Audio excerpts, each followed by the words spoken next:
Trump ने आज अपने सोशल मीडिया प्लेटफॉर्म पे एक मैसेज किया की वजह से पूरी दुनिया की डिजिटल सॉवरेनिटी खतरे में आ सकती है। तो ट्रंप ने अपने इस ट्वीट में कहा, ट्रंप खिलाफ है उन कंट्रीज़ के जो अमेरिकन कंपनीज जिसको हम बिग टेक कहते हैं उन पे डिजिटल टैक्स लगाती हैं। अब ये डिजिटल टैक्स होता क्या है? कन्वेंशनल टैक्सेस होते हैं, उसमें क्या होता है कि कोई भी कंपनी अगर आपके देश में काम करती है तभी आप उस पर टैक्स लगा सकते हैं, यानी फिजिकल प्रेजेंस होना उस कंपनी का ज़रूरी होता है। तो ये कन्वेंशनल तरीका है टैक्स लगाने का। लेकिन मान लीजिए कंपनीज लाइक गूगल जिनके फिजिकल प्रेजेंस नहीं भी हो तब भी वो उस देश के यूज़र से बहुत सारा पैसा कमा सकती हैं एड रेवेन्यू से। इसी लूप होल को फिक्स करने के लिए डिजिटल सर्विस टैक्सेस होते हैं। तो ये डिजिटल सर्विस टैक्सेस क्या करते हैं? सबसे पहली बात, ये लेवल प्लेइंग फील्ड देते हैं। मान लीजिए इंडिया का कोई लोकल टेक प्लेटफॉर्म है, जैसे कि जोमेटो मान लेते हैं।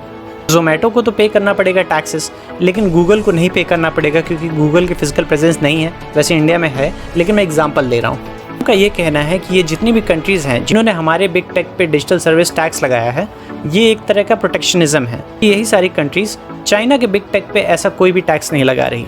तो अब फाइट है between the countries who want to put this digital service tax, और एक तरफ है ट्रंप जो कि इस चीज़ को गलत मानते हैं।